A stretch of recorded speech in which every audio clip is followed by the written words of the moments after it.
Nous allons incorporer, d'où interpréter une vie de service. Si vous n'aviez qu'un seul chapitre pour décrire qui est Jésus, que diriez-vous?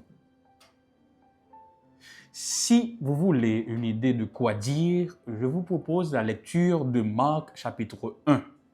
Il semble être le choix idéal. L'évangile de Marc, c'est un livre au rythme très rapide.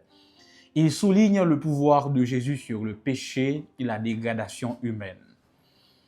Et c'est le premier chapitre que nous allons considérer aujourd'hui dans l'incorporation de la leçon de cette semaine. Il y a 4 grandes vérités ou 4 axes importants ou essentiels dans le premier chapitre de l'Évangile selon Marc que nous allons aborder aujourd'hui.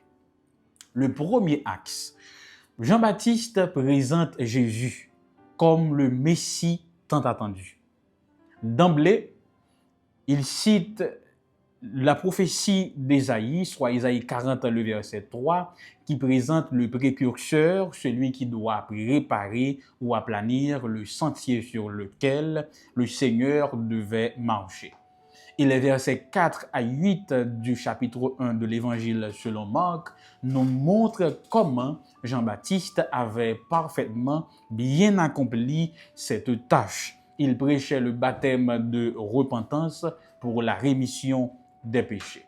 Tout de suite, la messianité de Jésus est clairement apparue lors de son baptême, parce que le Saint-Esprit s'était manifesté visiblement et physiquement. Le Père, de son côté, avait fait sa déclaration dans le verset 11, « Tu es mon Fils bien-aimé, je mets en toi toute ma joie. » Le deuxième axe concerne le pouvoir de Jésus sur Satan et sur tout ce qui peut nuire aux humains.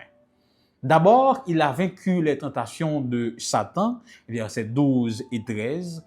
Ensuite, il va rendre la santé à la belle-mère de Pierre et bien d'autres encore, versets 29 à 34. Il a également chassé des démons sur les pauvres victimes, versets 21 à 28, 40 à 45. Cette démonstration de pouvoir allait capter l'attention du peuple ou des gens alentours. Et sa renommée allait vite se répandre parce que les gens avaient constaté que même les esprits impurs ou démoniaques lui obéissaient.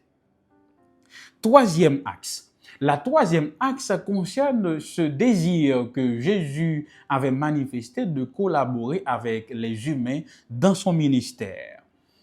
En Galilée, il allait prêcher l'évangile du royaume de Dieu, exhortant les auditeurs, ses auditeurs, à se repentir et à croire à la bonne nouvelle, à l'évangile, que le royaume de Dieu s'était approché, qu'il était temps de se repentir, de se conformer aux principes bibliques, aux principes du royaume de Dieu.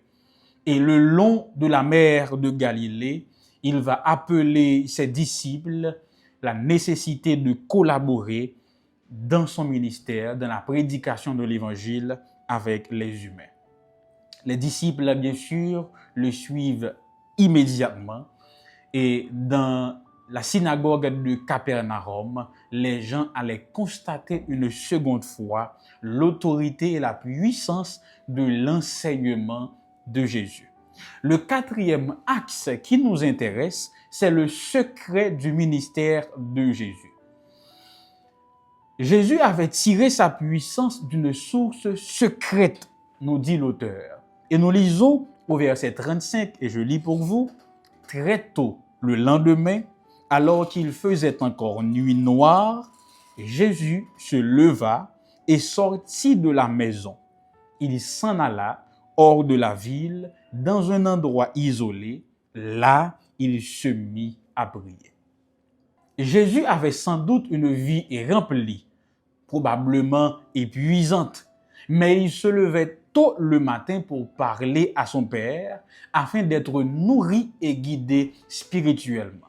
Là résidait le secret de son ministère, le fondement de son ministère, le secret de sa réussite dans son ministère. Ainsi, nous sommes appelés, chers jeunes, chers chrétiens, à passer du temps avec Dieu. La communion intime avec le Père, c'est le secret d'une vie remplie et réussie. Ça pas dire moyen, ou pas t'apprendre une vie qui réussit, mais c'est vrai, oui.